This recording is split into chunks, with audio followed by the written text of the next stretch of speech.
Economics की class चलिए शुरू किया जाए। पिछली वीडियो में हम लोग क्वेश्चन नंबर शायद 60 तक कर लिए थे। आज हम लोग 61 नंबर क्वेश्चन से नहीं 65 तक कर लिए थे, हम 65 नंबर क्वेश्चन तक हम लोग कर लिए थे। आज हम लोग इसके आगे क्वेश्चन शुरू करेंगे। शायद हम लोग कर लिए थे 65 तक हो गया था, तो आज हम लोग को शुरू करना है 66 नंबर क्वेश्चन से। ठीक है, चलिए आज हम लोग के सामने क्वेश्चन आया। क्वेश्चन क्या है? ये क्वेश्चन है, देखिए ध्यान से।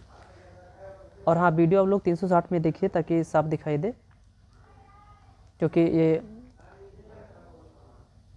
हाई क्वालिटी की वीडियो हो जाती है।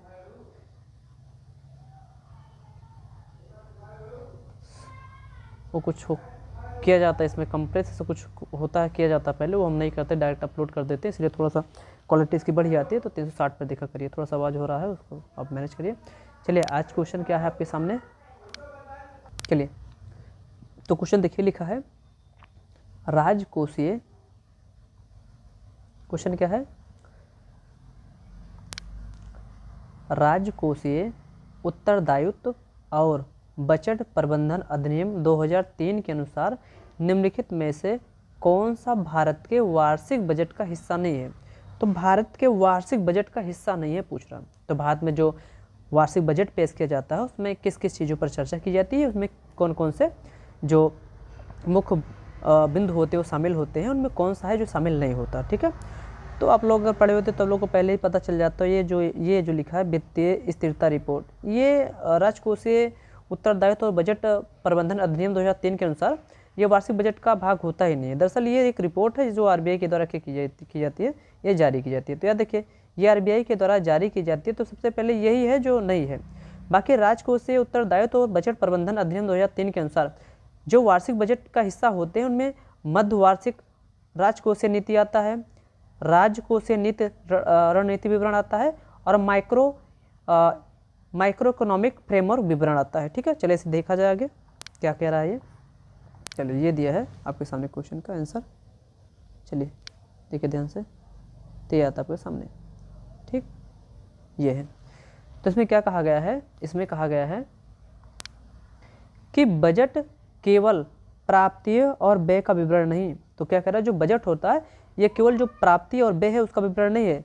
स्वतंत्रता के पश्चात पंचवर्षीय योजनाओं के प्रारंभ के साथ वह एक महत्वपूर्ण राष्ट्रीय नीतिगत विवरण भी माना गया है।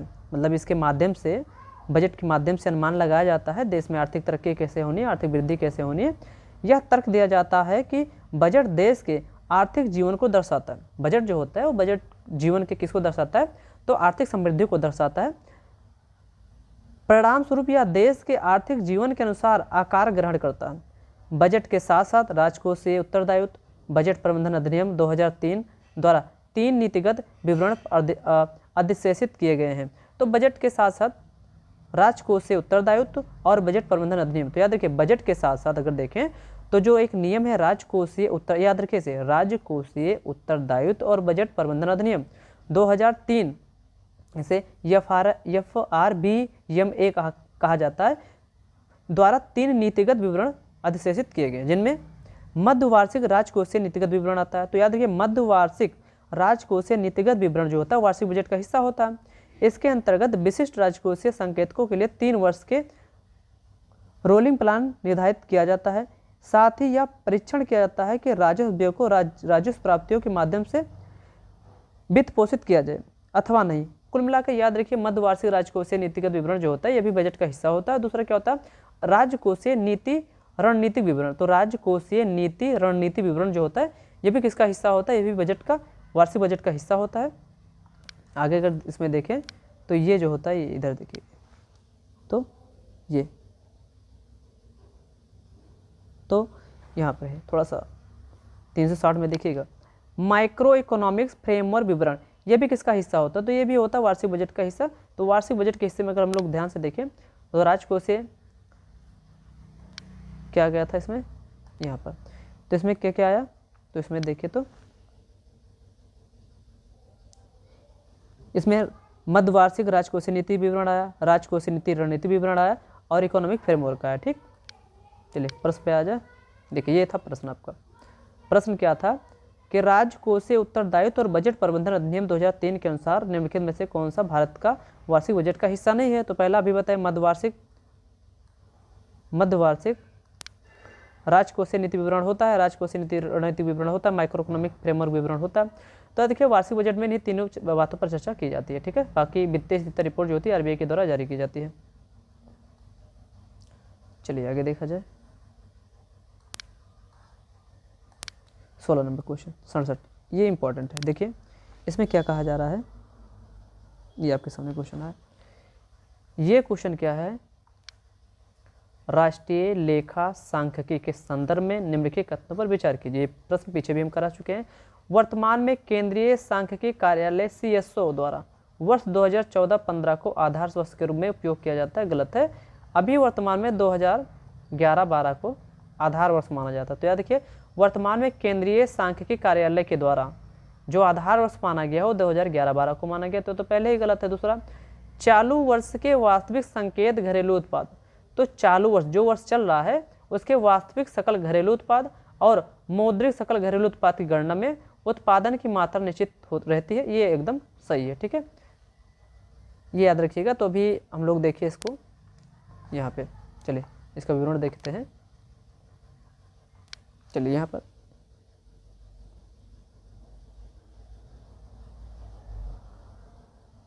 तो ये इसका विवरण है, चलिए इसे देखा जाए। तो क्या कह रहा है कि अर्थव्यवस्था में उत्पादन और मांग की संरचना में बदलाव के कारण आर्थिक गतिविधियों की संरचना समय के साथ बदलती रहती है। इसे छोड़िए, यहाँ देखिए, कुछ समय पूर्व भी केंद्रीय सांख्यिकी कार्यालय CSO द्वारा राष्ट्रीय लेखाओं की नई श्रृंखला जारी की गई। इसके तहत राष्ट्रीय लेखा सांख्यिकी के लिए आधार वर्ष 2004-5 से संशोधित कर 2011-12 कर दिया। तो याद देखिए CSO का जो आधार वर्ष रहेगा 2011-12 रहेगा। इससे पहले 2010 तक क्या था, 2004-5 था, ठीक।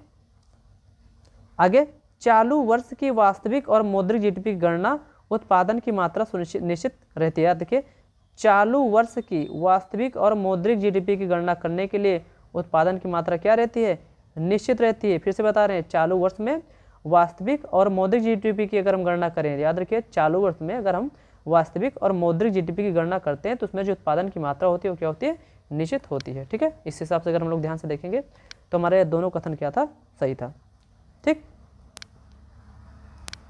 ये दोनों कथन क्या है, एक कथन गलत था, एक कथन सही था। चलिए इसे देखा जाए फिर से। देखिए तो इसमें क्या है, राष्ट्रीय लेखा सांख्यिकी के संदर्भ में पूछ रहा था, CSO के संदर्भ में पूछ रहा था प्रश्न। अभी बताए थे वर्तमान में केंद्रीय सांख्यिकी कार्यालय द्वारा वर्ष 2014-15 को आधार वर्ष के रूप में उपयोग किया जाता है, तो बिल्कुल गलत ही। अभी इससे पहले अगर हम लोग देखेंगे 2004-5 इसका आधार वर्ष था, इसे अभी हाल ही में 2025 में बदलकर 2011-12 इसका आधार वर्ष कर दिया गया। बाकी देखेंगे अगर हम लोग चालू वर्ष में वास्तविक सकल घरेलू उत्पाद और मौद्रिक सकल घरेलू उत्पाद की गणना करते हैं, उसमें उत्पादन की मात्रा क्या होती है, सुनिश्चित होती है, ठीक है। आगे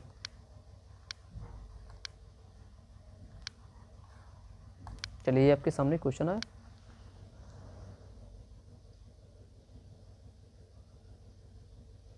ये क्वेश्चन आपके सामने, ये भी इम्पोर्टेंट क्वेश्चन है, पंचवर्षीय योजना से याद रखिए।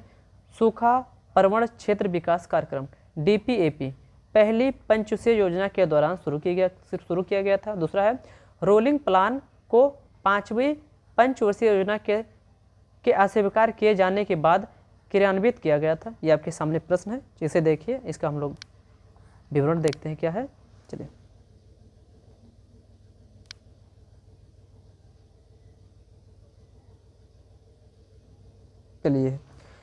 तो देखिए क्या है, भारत सरकार ने सूखाग्रस्त क्षेत्रों की विशेष समस्याओं के समाधान के लिए 1973 से 74 चौथी पंचवर्षीय योजना के दौरान सूखा पर्वण क्षेत्र विकास कार्यक्रम DPAP को शुरू किया। DPAP नामक जल संभर कार्यक्रम को केंद्रीय ग्रामीण विकास मंत्रालय द्वारा प्रायोजित किया गया है। तो याद रखिए, इसे किसके द्वारा, केंद्रीय ग्रामीण विकास मंत्रालय के द्वारा इसे चलाया गया है। यह कार्यक्रम विभिन्न मुद्रा और जल संरक्षण पहलों के माध्यम से भूमि एवं जल संसाधन के दोहन और संरक्षण पर केंद्रित है। इसका उद्देश्य भूमि की उत्पादकता बढ़ाने और वन बनाए रखने तथा जल तथा समुदाय की आजीविका में सुधार करना है। इसलिए कथन एक गलत है। अभी बताए थे कथन एक क्या है, गलत था। आगे देखिए इसमें,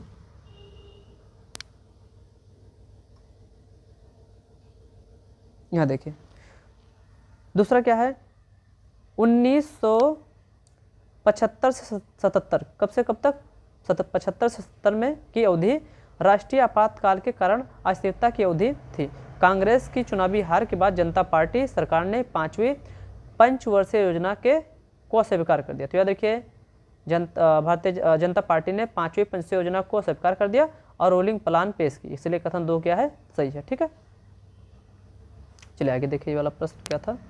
तो प्रश्न ये था, चलिए अभी इसे समझते हैं। एक पॉइंट एक और देख लें, रुकिए, इसमें एक इम्पॉर्टेंट था, क्या था ये, तो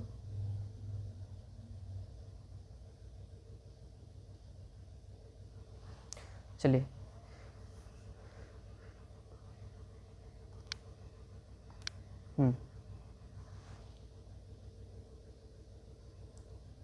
चलिए आपके सामने क्वेश्चन आया। तो देखिए लिखा है सूखा प्रवण क्षेत्र विकास कार्यक्रम। तो इसे याद रखिए, ये चलाया गया था केंद्रीय ग्रामीण विकास मंत्रालय का, तो ऐसे नोट कर लीजिए। तो यह देखिए, सूखा प्रवण क्षेत्र विकास कार्यक्रम DPAP जो चलाई गई थी वो चौथी पंच योजना के दौरान चलाई गई थी। कौन सी योजना के दौरान, चौथी। चलिए इसे देख लिया जाए। चलिए तो यह देखिए DPAP, ये है DPAP सूखा ग्रस्त प्रवण कार्यक्रम। ठीक है, तो DPAP जो कार्यक्रम चलाया गया था, ये चलाया गया था चौथी पंचवर्षीय योजना के बाद। ठीक, तो देखिए DPAP जो योजनाएं चलाई गई थी, तो DPAP योजना जो चलाई गई थी चौथी पंचवर्षीय योजना के बाद चलाई गई थी। ठीक, 1974 के बीच में चला था चौथी पंचवर्षीय योजना। तो इसी के दौरान 73 से 74 के बीच में क्या चलाया गया था, तो DPAP कार्यक्रम चलाया गया था। ठीक, किसके द्वारा चलाया गया था, तो केंद्रीय ग्रामीण विकास मंत्रालय के द्वारा। किसके द्वारा, केंद्रीय ग्रामीण विकास मंत्रालय के द्वारा चलाया गया था। इसके बाद दूसरा आया था रोलिंग प्लान का। कौन सा प्लान, रोलिंग प्लान। ठीक, ये पंचवर्षीय योजना का जो टॉपिक आता है उसमें पढ़ाया जाता है। तो रोलिंग प्लान जो आया था, ये 5वीं पंचवर्षीय योजना को जनता पार्टी के द्वारा क्या कर दिया गया था, अस्वीकार। उसके बाद ये आया था। तो याद रखिए कब आया था, तो याद रखिए रोलिंग प्लान जो आया था वो 5वीं पंचवर्षीय योजना को अस्वीकार कर देने के बाद ये योजना आया था। ठीक है, चलिए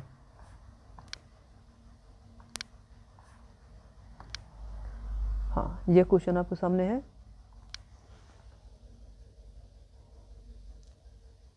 चलिए देखिए, तो है ये क्या है, अनाज के बफर स्टॉक की अवधारणा निम्नलिखित में से किस पंचवर्षीय योजना के दौरान शुरू की गई थी। ठीक, चलिए इसे देखा जाए। तो ये है, चलिए यहाँ पे है,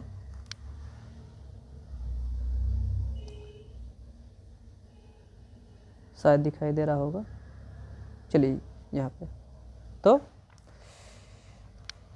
याद रखिए बफर स्टॉक से तात्पर्य यह है कि वस्तु के ऐसे भंडार से जिसका उपयोग मूल्य में उतार चढ़ाव और प्रत्याशित आपात स्थितियों को प्रतिसंतुलित करने के लिए किया जाता है। मतलब भारत सरकार के पास जो अनाज भंडारित रहते हैं वही बफर स्टॉक के अंतर्गत आते हैं। ठीक है, भारत में बफर स्टॉक की अवधारणा पहली बार चौथी पंचवर्षीय योजना के दौरान पेश की गई थी। चौथी पंचवर्षीय योजना में दो चीज़ें, DPAP जो कार्यक्रम आया था वो भी चौथी पंचवर्षीय योजना के दौरान आया था, और बफर स्टॉक की जो अवधारणा दी गई थी वो भी कब दी गई थी, वो भी दी गई थी चौथी पंचवर्षीय योजना में दी गई थी। ठीक है, तो चलिए यहाँ से ध्यान से देखिए। तो ये जो है, तो अनाज के बफर स्टॉक की अवधारणा निम्नलिखित में से किस पंचवर्षीय योजना के दौरान शुरू की गई थी, तो कौन से, तो ये शुरू की गई थी चौथी पंचवर्षीय योजना के दौरान। तो याद रखिए भारत में बफर स्टॉक की जो अवधारणा आई थी वो कब आई थी, चौथी पंचवर्षीय योजना के बाद। ठीक, तो चलिए बस आज के लिए इतना बहुत है। एक शॉर्ट वीडियो थी जो बना दिए थे ताकि क्लास कंटिन्यू चलती रहे। अब हम लोग के पास मात्र बचा है 80 क्वेश्चन, ठीक। वो भी हमको लगता है इसी शायद 2 हफ्ते में ख़त्म हो जाएगा। तो हम लोग इकोनॉमिक्स ख़त्म करने के बाद फिर इतिहास पढ़ेंगे, इतिहास क्वेश्चन सॉल्व करेंगे। इतिहास का और भी क्वेश्चन सॉल्व होगा, एक दिन में कम से कम 50 क्वेश्चन हम लोग सॉल्व कर सकते हैं उसको, क्योंकि इकोनॉमिक्स थोड़ा सा कम समझ आने वाला विषय होता है। तो इसमें थोड़ा सा हम पेशेंस बनाते हुए पढ़ रहे हैं, ताकि जब हम पूरा क्वेश्चन कंप्लीट कर लें, रिवीजन कर लें, उसके बाद जब सॉल्व करेंगे सॉल्व होगा, और एग्जाम में जब क्वेश्चन आ जाएगा तो ये महसूस होगा कि शायद जो मेहनत किए थे वो सही था। बाकी एग्जाम तो मई में होने वाला ही है, तो अभी बहुत ज़्यादा टाइम नहीं बचा है, 4 महीना यही है जो जम के पढ़ना है, तो इसी में मेहनत कर लीजिए। बाकी एग्जाम में पता ही चलेगा मेहनत किस प्रकार का था। चलिए बस आज के लिए इतना बहुत है।